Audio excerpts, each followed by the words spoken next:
All right. Hello, everybody. Hope we're all doing well. Um, oops. So the PowerPoints for a little while are all PDFs. These are the PowerPoints that I use whenever I'm teaching my ethics course, and so I'm just using these very same PowerPoints. There'll be some things because this is intro to philosophy, won't transcribe perfectly over into our class since this was made for intro to ethics. So just bear with me. For example, it's a PDF, and I can't go full screen with it because Zoom will stop recording if I go full screen with it. So we just have to deal with this. So, okay, so today we're going to be talking about consequentialism, right? As a broad theory for thinking about what makes something right or wrong, right? Okay, so if we want to say, well, what should I do? What am I obligated to do? Consequentialism is a broad moral theory that's going to help us answer those questions. And now we don't have to buy consequentialism, right? You don't have to be a consequentialist, but consequentialism can help guide our actions, right? And so what we're going to do is we're going to try to understand consequentialism, see how it works, and then we're going to criticize it. We're going to raise an objection to it at the end of the lecture. Okay, so for your readings, right? So the readings are coming from a book called Being Ethical. You're going to get these little excerpts at the beginning of each of the readings, right? I recommend that you read that. It's like a little bit of about the article and a little bit about the author. Read that. That's going to be really helpful for understanding kind of what's going on in the texts. And then I'm not making you get the textbook. At least I haven't decided that as of this point right now. But I can add these intro sections to our reading material. But if you had the textbook, these introductions are really helpful. Okay, and then at the end, you're going to have these study questions. You can look at those study questions. I will draw exam questions from those study questions. You look at those, they're very helpful. Okay, so if we were doing a full course on ethics, it would be our map for the class, or at least a portion of the class, right? Okay, so how do we think about what matters morally, right? Well, moral theory comes in and can help us understand what makes some actions right and some actions wrong, right? Okay, so moral theories that are directed at interpersonal relations, right? One person to one other person, right? This is how we think about a lot of morality, okay? But we can also think about ethics as institutions, right? So how should communities relate to one another? How should governments, what moral obligations do governments have to their citizens, right? We can think about social structures and communities.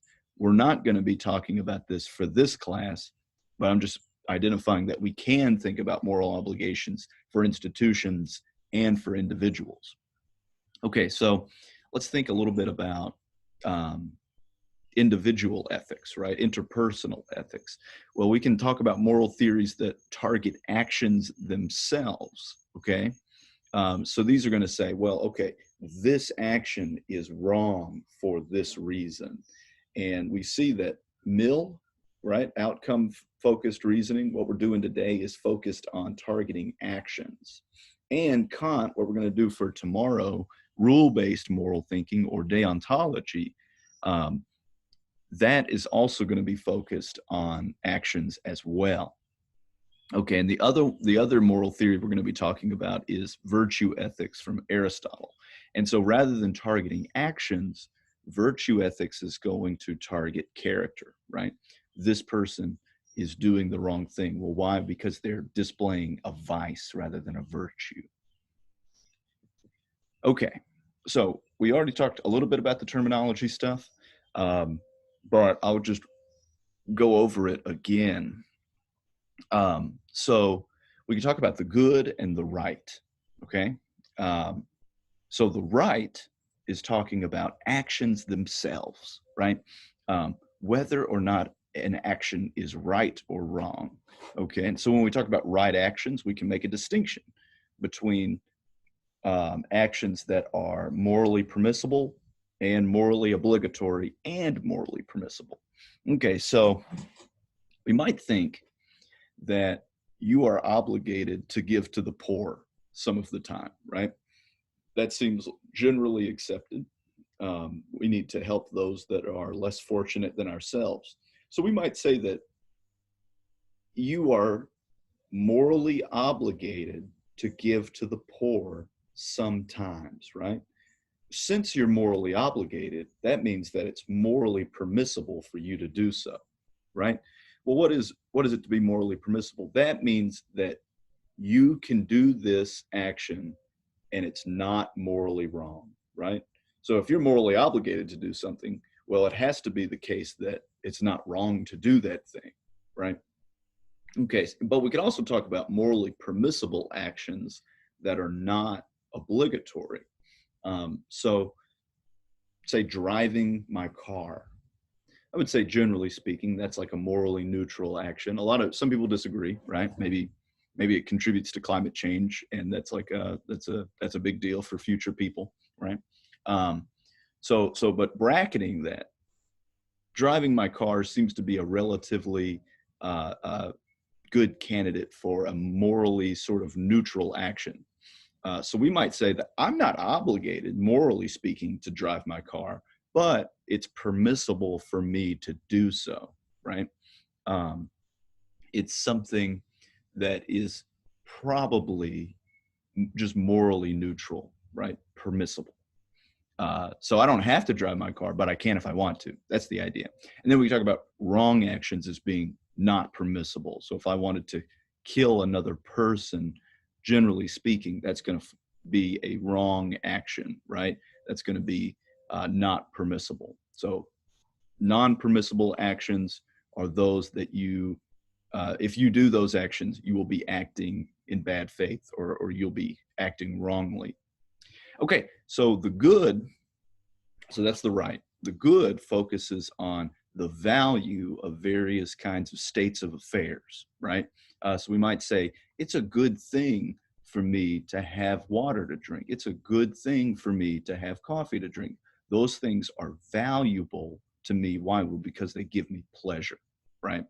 And so we can distinguish between two different kinds of value. Talk about intrinsic value and extrinsic value.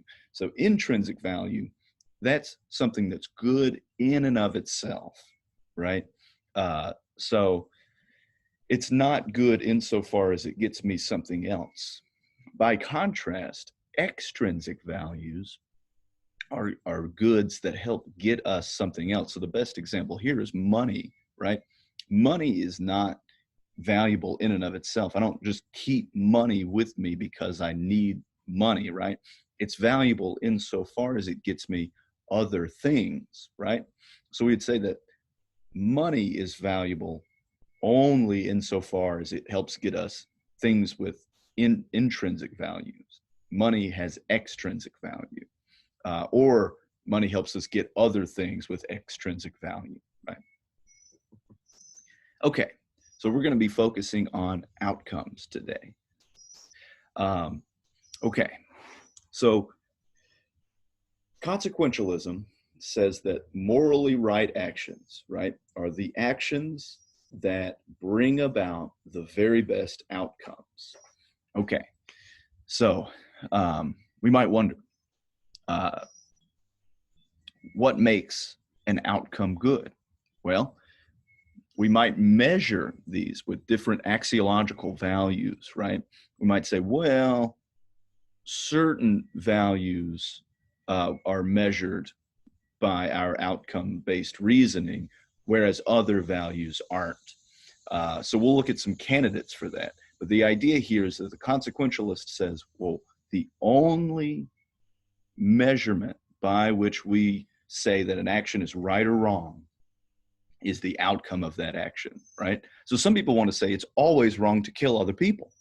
Well, a consequentialist will say, no, it's just generally wrong to kill people because most of the time it has a bad outcome for the person murdered, right? But we'll see, like killing baby Hitler, right? Or killing Hitler. That might be morally okay on consequentialism. Well, why? Well, because it has good outcomes for so many people. It has bad outcome for Hitler, right? But maybe Hitler's family or people that care about him. But it has good outcomes for so many more people that the value of those good outcomes for those other people outweigh the bad outcomes for Hitler, right? So this is just an example of consequentialist moral reasoning at work. Okay, so let's suppose, here's a scenario. I suppose I have three options, and each of these three options is going to affect three people, right? Uh, the consequentialist is going to be committed to option three, okay? Well, why? Well, because that option three bears the greatest total units, right? The greatest units of whatever it is that we're measuring, right? So let's talk a little bit about the units and then a little bit of why we have to pick option three, right? The units. So consequentialists want to help or want to try to measure everything in countable units, right? So they want to say that certain durations or kinds of pleasures, right, can be equated to certain numbers of units, right? So if I drink a glass of water, maybe that's one pleasure unit. They're called hedons or utiles, which is funny. And so maybe drinking a glass of water, depending on the kind of pleasure it gives me one hedon. Okay, so all of these actions that we perform, we have to figure out what is the number of pleasure units that each person is getting that's affected by the action, right? Or what's the number of pleasure units that they're losing? Economists will sort of equate hedons to dollars, right? Such that $1 is one hedon, and we can make decisions based on how much money people are left with at the end of certain decisions. Okay, so why do we have to pick option three, right? Well, many sort of brands of consequentialism will be focused on option three. Well, that's because we have the greatest number of pleasure units for like across these people, right? So even though somebody's losing a pleasure unit, somebody else is gaining so much, right? So that means that that one person's gaining sort of outweighs the overall outcome, right? And so that means that we that gives us the best overall outcome in the end. So if I'm a consequentialist, I'm going to be focused on best overall outcomes for everybody, even if that means that some people have to suffer, right? Which might be one reason that we ought to reject this moral theory. And so we might also ask the question, well, what does it matter if I'm one of these people that's losing something, right? So imagine I'm person B and I go with option one, right? That seems bad, right? And or I'm person B and I go with option three. Well, it's easy to justify your moral reasoning because you're the one gaining so much, right? The consequentialist is going to say, no, it doesn't matter. You have to do whatever it is that brings about the greatest outcome for the greatest number of people, regardless of what it does for you specifically, right? So we talked about the trolley. So suppose you're the one on the tracks and there's four people on the other side of the track. If you're a utilitarian, you're obligated to kill yourself and save those four people. Well, why? Well, because that's a better outcome than letting those four people die. Okay, and we might think about, well, what does consequentialism have to say about like um, relative like current affairs, right? So we could ask, so suppose you're a consequentialist and you're committed to supporting everybody's rights and liberties. So we might ask, well, why would you support people's rights and liberties? Well, you'd be obligated to say, given your view, that you want to promote people's rights and liberties because though having those things gives us all the better outcomes, right? Okay, so we might say, oh, think about freedom of speech. Um, is it always a good outcome that everybody has the freedom of speech? Um, Interesting question. I don't know the answer to that question, right? But a utilitarian would have to say that, yes, we all get the better outcome with the freedom of speech, even if in some cases having the freedom of speech gives us bad outcomes, right? Um, or they might say that the freedom of speech is in some way restricted only to cases where it gives us all better outcomes, right? So maybe, I can't scream, fire in the middle of a crowded movie theater, right? Because that's inciting panic. And generally speaking, that's probably a bad outcome. Uh, but so we might say that the utilitarian or the consequentialist might say that your freedom of speech is restricted in some way in that specific case. Okay, so we can measure, we can talk about different kinds of consequentialism, right? Or different kinds of utilitarianism. I'm using those two interchangeably. Um, so what makes one outcome good and one outcome bad, right? So hedonic utilitarianism will say that pleasure or happiness is the measure by which makes one outcome good and one outcome bad, right? So the kind of pleasure that we receive, um, the duration of that pleasure, these are all things that are going to be relevant if we, in our decision making, right? There's also preference utilitarianism, says that um, that we make decisions or good outcomes are measured by the number or degree of preferences that we satisfy with our decisions, right? So I have a preference to drink water rather than not have enough water to drink, right? So if I make it, if somebody else makes a decision that gives me water that satisfies my preference, well then that would be the better outcome than a choice that did not satisfy my preference. And then there's objective welfare utilitarianism.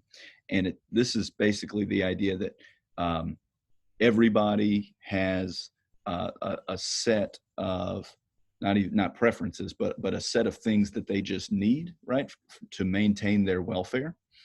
So some people want to expand this to things like education. Some people want to limit it to things just like food and shelter and water.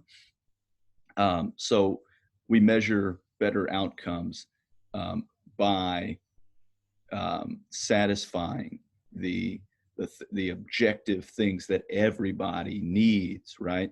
Um, so yeah, so everybody needs water. If we make a decision that gives everybody water, like that's the best outcome, right? Because everybody's got to have water to survive. Okay, and so thinking about consequentialism, we can sort of realign, right? We can realign different values with different things. So we can say, okay, we're going to pick a valuable consequence, our measure for valuable consequences, pleasure and pain, preferences, components of a good life. And then we could say, okay, what is the best? Is it to get the most, right? Or is it to get the best average? And that's something that we can distinguish too, right? So if we talk about getting the most total, right? If we go back to our slide with our choices on it, then that means we have to go with option 3, where there's 10 overall units, but getting the best average, right? We want everybody to have something. That can also be a measure for the best outcome, right? So rather than one person hoarding everything, we could say, no, we need to think about best average for everybody, right? So, and then for this last one, like, what are we thinking about? What are we looking at? Generally, for this, for just for what we're doing here, we're going to be looking at the outcome of singular actions, right? But we can also talk about the outcome of of any set of actions, right? So if we make it a law that certain things can happen, right? Maybe that we make it a law that you can't have an abortion. We could say, okay, over these number of abortions, are we getting the best outcomes, or are we getting worse outcomes by making abortion legal? And we look at the set of actions, right? The set of abortions rather than a single abortion. Okay, so Mill, onto the reading. So this is an example of outcomes-based reasoning that we can talk about, we can look at. So Mill is a hedonic utilitarianism, right? He's thinking about happiness or pleasure, right? Happiness as pleasure, and pleasure being the measure by which we say that good outcomes are better than other outcomes, or we say good outcomes and bad outcomes are the amount of pleasure that we receive from the consequences of those actions, right? And so here we see an example of extrinsic and intrinsic value, right? So it so often seems like the things that we pursue and the things that we desire, right, are things that lead us to pleasure, right? Mill is making the claim that most of what we do, most of what we're after, most of what we desire are all for our own intended pleasure.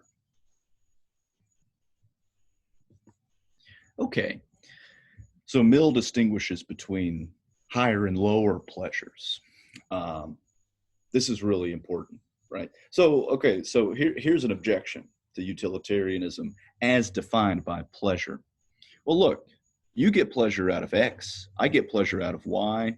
That means that the outcomes that give you pleasure are going to be different from the outcomes that that give me pleasure, right? And so, doesn't that mean that utilitarianism is just relative to what gives me pleasure and what gives you pleasure, right? And if that's the case, right, if we think about consequences as relative to our own individual pleasures, then doesn't that mean that morality is going to be relative? And we already talked about that's bad, right? So we need to think about ways to make our pleasure, right, or ways to make the best outcome as objective as possible. And so Mill tries to do that.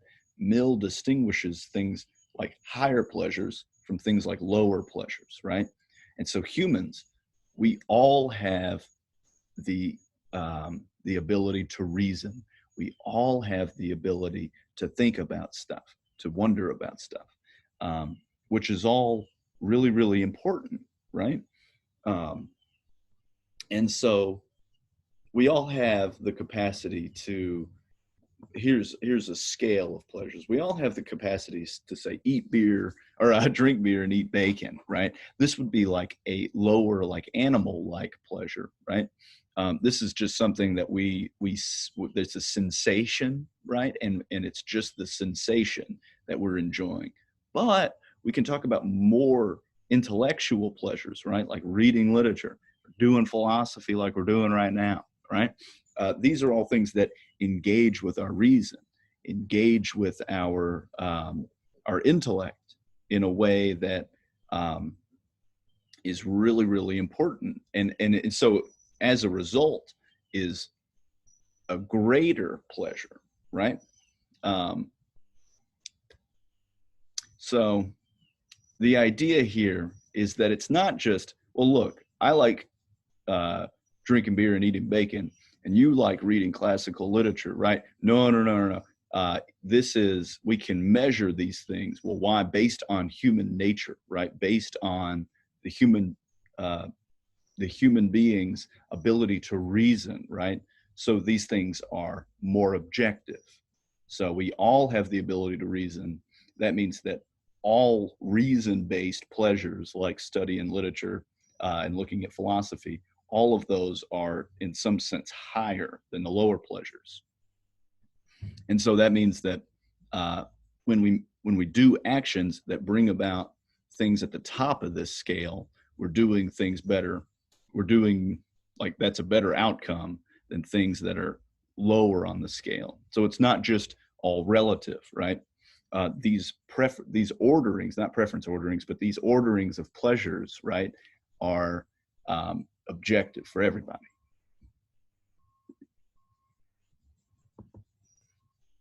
Okay, and so we can think about an objection. So this is a little clip from the Simpsons movie, right? And it was a video in the PowerPoint, but it's just a picture now, right? So everybody's trying to kill Homer Simpson in this little clip here. And there's a big angry mob, right? And we could say, okay, should the mob kill Homer Simpson? Maybe, maybe not. Generally speaking, we might say not. But the idea here is that the mob is going to get a whole lot of pleasure out of killing Homer Simpson, right? Even if everybody just gets a little bit of pleasure, right? And even if Homer gets a whole lot of pain at dying, there's still more pleasure for all of these members of the mob than there is pain for Homer individually. So it seems like on utilitarianism, the better outcome is going to be for the mob to kill Homer Simpson. That seems like a problem, right? Just so long as you can get enough people together who would be happy at somebody dying, then you get to kill that person, and is like the morally right thing to do. Maybe even we're like obligated to do it. That seems really, really, really weird. And so this is what we call the angry mob objection. And I'm not going to respond to it. I think that there might be some ways to respond, right? But it's something to think about, right? So if you're buying consequentialism, if you're buying outcome-based reasoning, this is potentially something that you're going to have to think about, reconcile with.